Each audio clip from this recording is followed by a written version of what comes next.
इस कहानी के लेखक है संजय कामले। काफी रात हो गई थी। आसमान बरसाती बादलों से घिरा हुआ था। हल्की बारिश भी शुरू हो गई थी।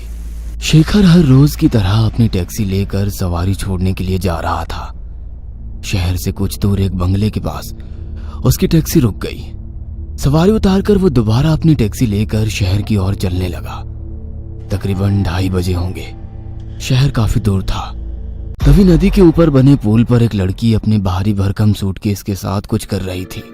उठा रही थी या घसीट कर ले जाने की कोशिश कर रही थी, पता नहीं। उसे देखकर शेखर ने टैक्सी रोकते हुए कहा, हेलो मैडम, कहाँ जाना है आपको?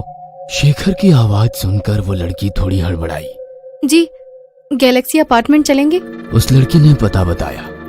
वो अपना ट्रैवल बैग उठाकर टैक्सी में रखने की कोशिश कर रही थी, पर वो काफी भारी होने के कारण उसे उठाने में परेशानी हो रही थी। रुकिए मैडम, मैं रखता हूँ। इतना कहकर शेखर टैक्सी से उतरा और बैग उठाने लगा। बैग तो काफी भारी था।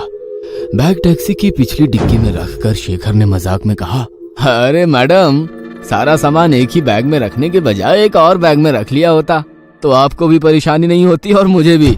और हंसकर वो अपनी सीट पर बैठ गया। वो लड़की भी पिछली सीट पर बैठ गई। शेखर टैक्सी शुरू करके चलाने लगा और उनका सफर शुरू हुआ। मैडम, इतनी रात को कहाँ से आ रही हैं आप? मतलब कहीं घूमने गई थी क्या? घूमने नहीं गई थी, बल्कि आई हूँ नौकरी की तलाश में। मतलब आप यहाँ की नहीं है? जी नहीं। कोई बात नहीं। वैसे इस शहर में आपका कोई रिश्तेदार या दोस्त? हाँ, एक दोस्त है। मतलब था, नहीं है। था है? मतलब आप क्या कहना चाहती हो? क्या आपका उसके साथ झगड़ा हो गया है, या दोस्ती थी पर अब आपको उसके साथ दोस्ती नहीं रखनी? मतलब धोखा दिया क्या उसने? शेखर की बात सुनकर वो लड़की हल्के से मुस्कुराते हुए बोली, कुछ ऐसा ही समझो, पर मुझे धोखा देने वालों को मैं नहीं छोड़ती। उस लड़की की बातें सुनकर शेखर ने पूछा, काफी गुस्से वाली लगती हो आप। वैसे धोखा देने वालों के साथ करती क्या है? मैं जब छोटी थी, करीब 8 साल की, तब बाकी बच्चों की तरह मुझे भी अंधेरे से काफी डर लगता था। हम सब बच्चे मिलकर आस पड़ोस के पेड़ की इमलियां, आम तोड़ने जाते थे। काफी मजा आता था। ऐसे ही एक दिन मेरे पड़ोस वाले लड़के ने धोखे से मुझे खाली पड़े बंगले के अंधेरे कमरे में बंद कर दिया। मैं काफी डर गई थी। मैं खूब रोई, चीखती रही, पर वो मुझे बंद करके जा चुका था। मैं किसी तरह वहां से निकली, पर उसे कुछ नहीं कहा।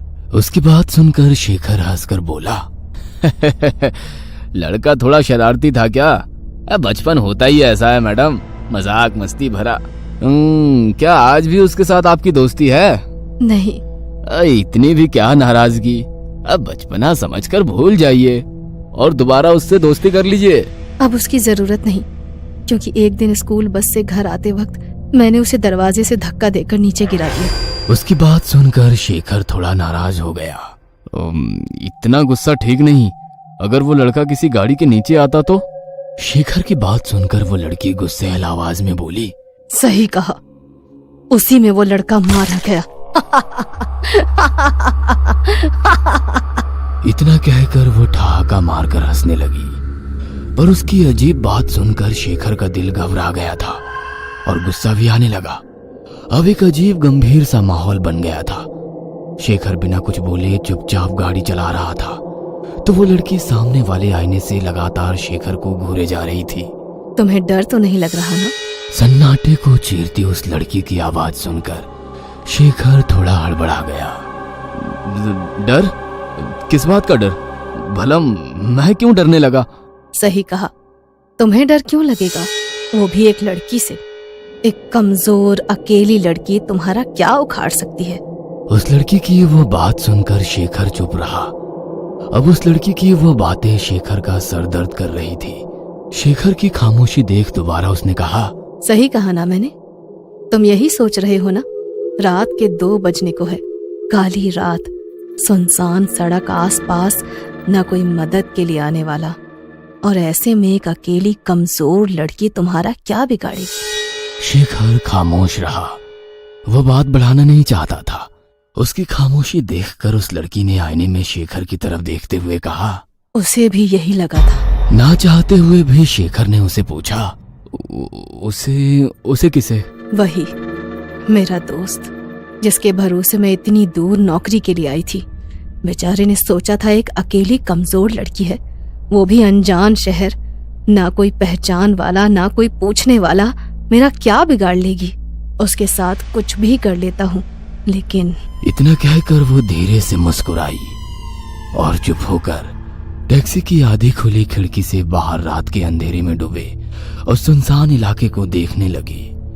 टैक्सी के अंदर लगे शीशे से उस लड़की को देखते हुए शेखर सोचने लगा, मुझे तो ये लड़की पागल लगती है। अपने दोस्त का क्या किया होगा इसने? मार डाला होगा। इतनी भारी सूटकेस में क्या लेकर जा रही है?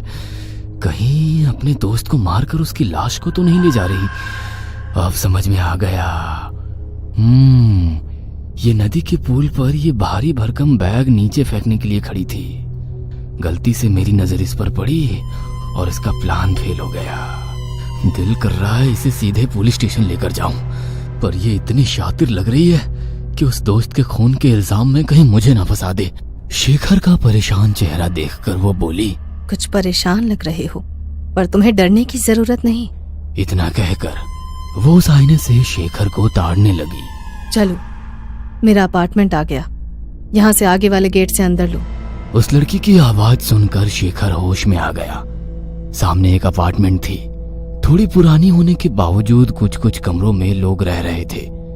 गेट पर कोई वॉचमैन नहीं था और गेट भी आधा टूटा हुआ था। शेखर ने टैक्सी रोकी। वह लड़की नीचे उतरी और पीछे डिक्की खोलकर अपना वो भारी भरकम बैग निकालने लगी, पर वो उसके बस की बात नहीं थी। ना चाहते हुए भी शेखर ने बैग डिक्की से निकालकर जमीन पर पटक दिया। अरे क्या कर रहे हो? जरा धीरे रखो। ऐसे बोल रही हो जैसे बैग के अंदर सामान नहीं बल्कि कोई जिंदा इंसान हो। इतना कहकर शेखर अजीब से मुस्कुराया।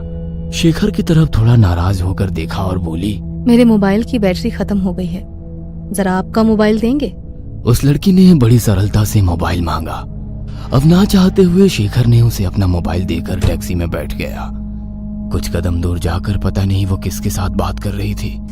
बात खत्म हो गई और वो चलते चलते शेखर के पास आ गई। आपका बहुत बहुत शुक्रिया। एक और मदद करेंगे? जी कहिए। मेरे रूममेट फोन नहीं उठा रहे हैं और इतना भारी बैग मैं तीसरी मंजिल तक नहीं ले जा सकती। शेखर के पास कोई और चारा ना था। वह भारी भरकम बैग लेकर एक मंजिला तय करते हुए तीसरी मंजिल तक पहुंचा। वह लड़की एक कमरे के पास रुक गई। शेखर भी बैग दरवाजे के पास रखकर कुछ दूर खड़ा हो गया। उस लड़की ने बेल बजाई कि तभी शेखर ने देखा कि सीढ़ियां चढ़ते हुए एक इंस्पेक्टर और 2 कांस्टेबल उसकी तरफ आ रहे हैं। शेखर अब बुरी तरह से उस लड़की के जाल में फंस चुका था। पुलिस को आता देख दरवाजे के पास खड़ी वो लड़की मन ही मन मुस्कुरा रही थी। पुलिस वाले ने शेखर के पास आकर कहा, चलो दीवार के पास खड़े हो जाओ। शेखर इतना डर गया था कि उसके हाथ पैर जम गए थे। केवल एक पल में उसका बदन पसीना पसीना हो गया था। एक कांस्टेबल ने बैग की चैन खींचकर खुला कर दिया। अंदर का नजारा देख इंस्पेक्टर ने अपने सिर से टोपी निकालकर हाथ में ली। तभी दरवाजा खुलने की आवाज आई। एक 25 साल का लड़का दरवाजे के अंदर खड़ा था। उसे देखते ही पुलिस ने कहा, अब लाश भी मिल गई, अब थाने चलकर बताओ कि अपने दोस्त को कैसे और क्यों मारा। इंस्पेक्टर की बात सुनकर शेखर ने डरी सहमी नजरों से उस खुली बैग को देखा तो उसमें उसी लड़की की लाश थी जिसे वो यहाँ तक लेकर आया था। उसने आसपास देखा तो वो लड़की कहीं नजर नहीं आ रही थी। तभी इंस्पेक्टर ने शेखर से कहा, पुलिस की मदद करने के लिए शुक्रिया। तुम्हारी वजह से आज इस कातिल को पकड़ पाए। इस पर 4 लड़कियों की हत्या का शक था, पर उन लड़कियों की लाशें इसने गायब की थी। तुम्हारी वजह से पहली बार लाश पुलिस के हाथ लग गई। तुम्हारा फोन आते ही हम झट से निकले और हाँ, तुम्हें कोई परेशानी हमारी तरफ से नहीं होगी। तब शेखर को याद आया कि उस लड़की ने उसके मोबाइल से अपने रूममेट को नहीं बल्कि पुलिस को फोन किया था, वो भी शेखर की ही आवाज में। शेखर की जान में जान आ गई। पुलिस उस मुजरिम को गाड़ी में डालकर ले गई। शेखर भी अब अपनी टैक्सी में बैठकर घर के लिए निकला। अब वो दोबारा उसी पुल से गुजरने लगा। डर के मारे बदन कांप रहा था कि तभी सामने वाले आईने में वो लड़की टैक्सी की पिछली सीट पर बैठी नजर आई और एक आवाज गूंजी, मदद के लिए शुक्रिया। वैसे